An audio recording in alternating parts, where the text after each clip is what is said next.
अगर आप भी चाहते हैं कि आरसीएम म्यूजिक के वीडियो सबसे पहले आप तक पहुंचे, तो लाल बटन को दबा के चैनल को सब्सक्राइब जरूर करें और साथ में बेल आइकन को दबाना ना भूलें। प्रेम से बोलो पटना वाली पटन देवी की।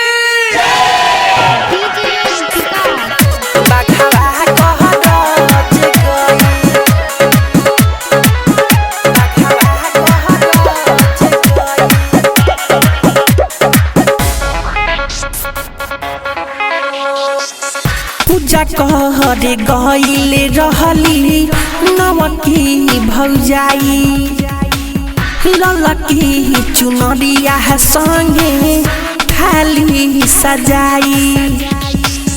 पूजा कहरे गईले रहली नवकी भौजाई, ललकी चुनरिया संगे थाली सजाई। अरे रली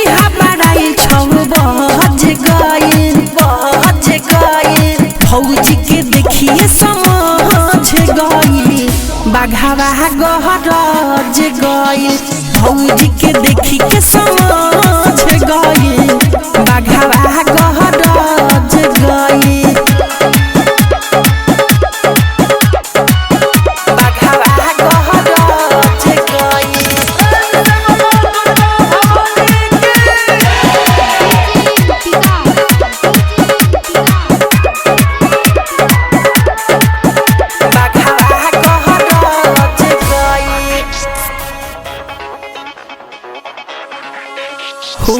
भौजी देखली ही बाघावा के गरज, छुटले हाथ से थाली देख के लही कहा तो ही का सहसले, मारी मारी हिनु ताली हो, मारी मारी हिनु ताली हो।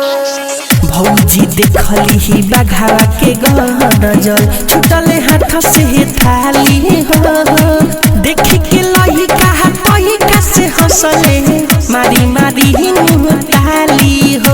अरे भीड़ पूरा लाइन से सहज गई, सहज गई। भौजी के देखी के समझ गई, बाघावा गहरज गई। भौजी के देखी के समझ गई, बाघावा गहरज गई।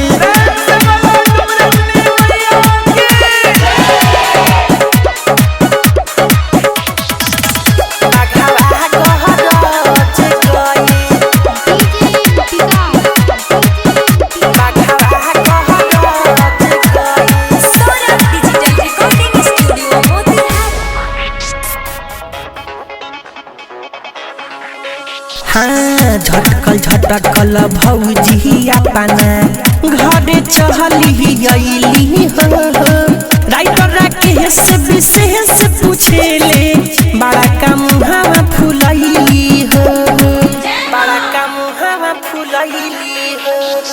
झटकल भौजी अपना घरे चहली अइली हो, राइटर के से विशेष पूछेले, बड़ा का मुहावा फुलैली हो। अरे मिठू रसल पूरा महज गई, महज गई। भौजी के देखी के समझ गई, बाघावा गहरज गई। भौजी के देखी के समझ गई, बाघावा गहरज गई। Saurabh digital recording studio Motihari.